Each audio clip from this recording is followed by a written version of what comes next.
Good day to fellow panelists that will be watching this video. I am IK ZHU YI and I will be presenting my FYP on Mobile Warehouse Management System. This project is initiated by Hyundai Electronics to replace the traditional system that uses computers and handheld scanner.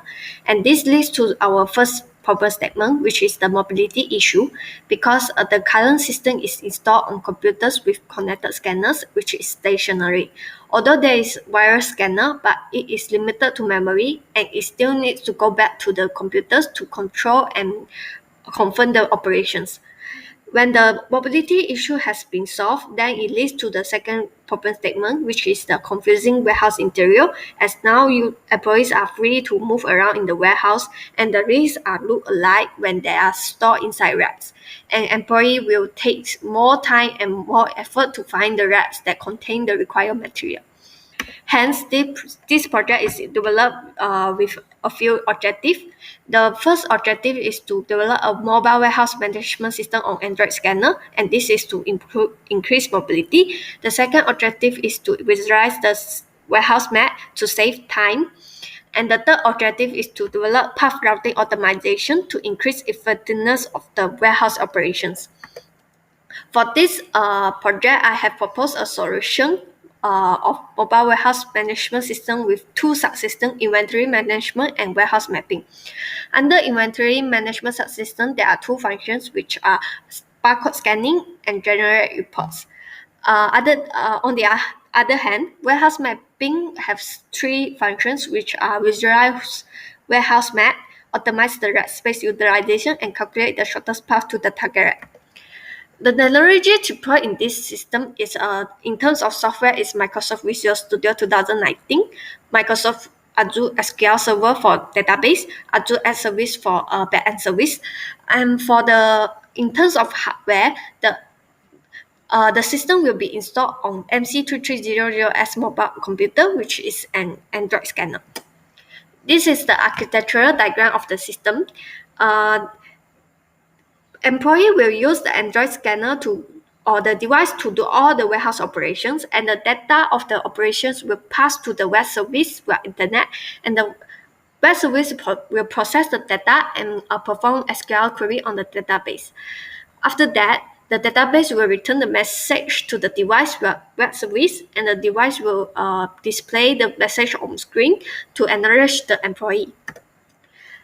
For the path routing that is implemented in this system, I use the algorithm breadth-first search to calculate and find the shortest path. As you can see, the left side of the string shows parts of the code that I write using breadth-first search. Next, the condition for rack space utilization, I optimize it by showing the available space of each rack in advance when the user opens the map. For your information, the maximum rack space is 1000. Hence, when a rack has a rack size of available rack size of more than 500, which is a half, will be shown in green color. When the rack is have less than half of the space available, then it will show in yellow. If the rack is fully occupied, then it will show in red. This is a module diagram of the system. There are four main modules: login module, database module, inventory management module, warehouse mapping module.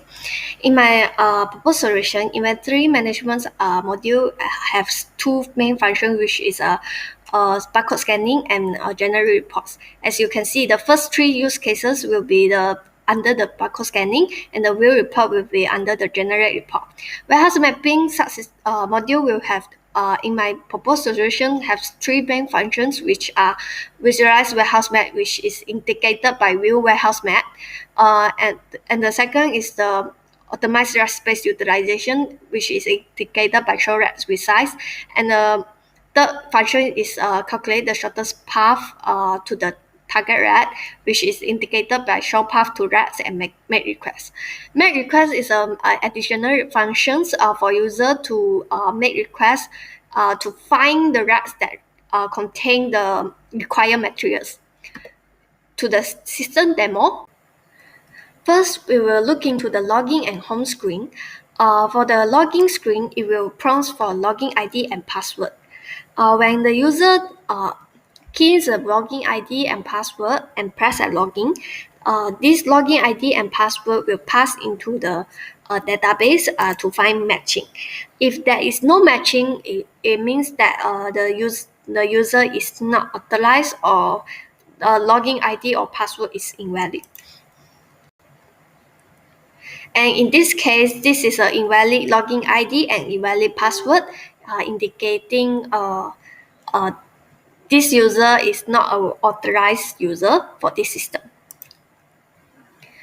When the user enters the right login ID and right password, then the database and press login, then the login ID and the password will pass into the database, and the database will find the matching and return an employee and will return the name of the login ID. In this case, 1002 is an actual debit, and the name will show on the home screen. And this is the home screen of the system. And that's it for the login and home screen. And moving towards the scan receive. For the scan receive, it will prompt for part number and quantity. For these two inputs, barcode scanning can be used to input. And here is the demonstration of the barcode scanning.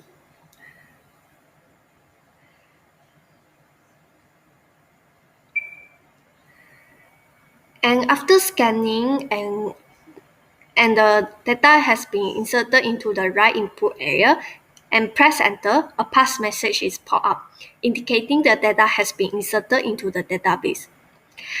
Now is a demonstration of a validation. As you know, the maximum size of this system is 1000. Hence, any material that is exceeded quantity of 1000 cannot be accepted. Hence, a fail message will pop out indicating this is rejected. Moving to the scan store item. For the scan store item, it will prompt for serial number and red ID. And for your information, serial number is the combination of part number, quantity, and a random number. And most importantly, serial number is not a part number.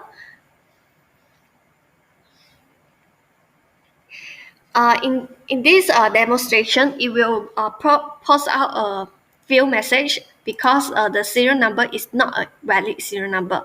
It is a part number, but not a serial number.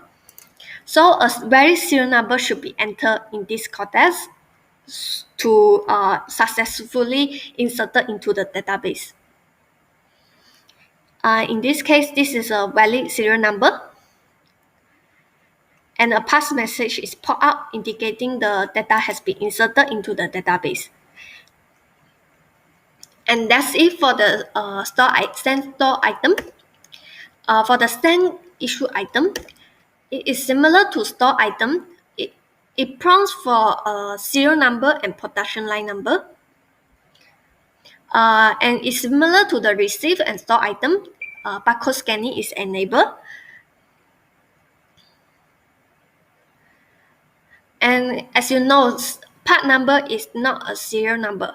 Hence, the demonstration now will post out a fail message because the serial number is not a valid serial number. Hence, a valid serial number is entered. Then it pop out a pass message indicating the data has been inserted into the database. And for the view report on material, it will prompt for part number. And it also enables barcode scanning. And the scan result will appear in the input area. And when the user press on the search icon, then all the materials with the same part number will appear on the screen. And information like grade, line, or quantity and location will be shown. And now for the validation, If an invalid part number is entered, the system will try and find the matching part number. If there is no matching part number in the database, it means that this part number is not exist in the database. It means that this part number is not a valid part number, and hence it will pop out an error message.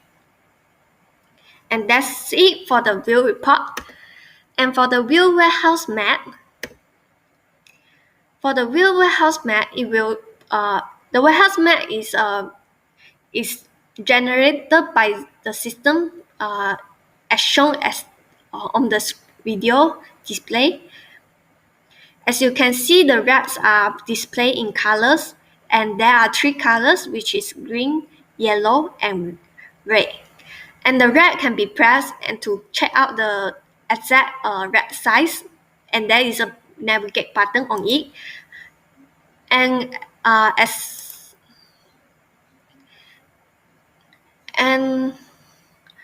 when the user press on the navigate button, then a shortest path will be shown on the screen, as shown on the video display. And moving towards the make request. For the make request, it enables users to enter part number and quantity to make requests, and the system will analyze on this part number and quantity and choose the suitable racks, and then it will show the shortest path to the chosen racks. In this case, the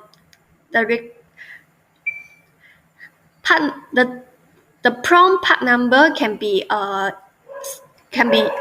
inserted using scan, but the quantity can only enter using manually. And another thing is the validation. If the requested quantity is more than the total quantity in the database, then it will pops out an error saying the part number or quantity is invalid, and in this case, the quantity is invalid.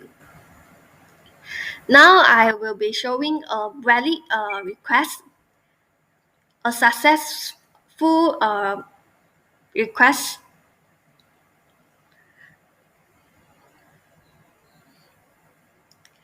When press enter, it will show on the screen as a list on the screen, and this represents the request has been saved in the system. Now I will be putting in some dummy data. For now I will be testing on the non-exist part number. If a non-exist part number is requested, the system also will identify it and pops out an error message indicate the request is rejected.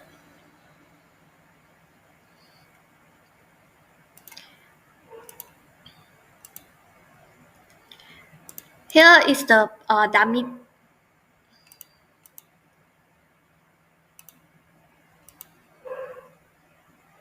Here's are the dummy data to test out how the system analyze and choose the destination racks.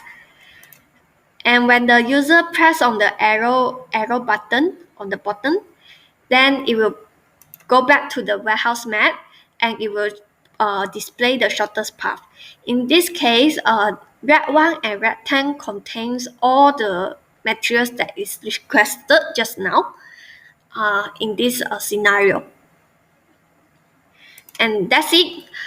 In conclusion, the proposed system is developed specifically for Android scanner, which is MC3300x Mobile Computer. The application is programmed in C# with the platform of Xamarin Android. There are 2 main modules in this system, which are inventory management and warehouse mapping. Inventory management involves barcode scanning and will report on score and issue risk, and warehouse mapping contains the visualization of warehouse as a map, as well as path routing to the racks. And that's all from me. Thank you.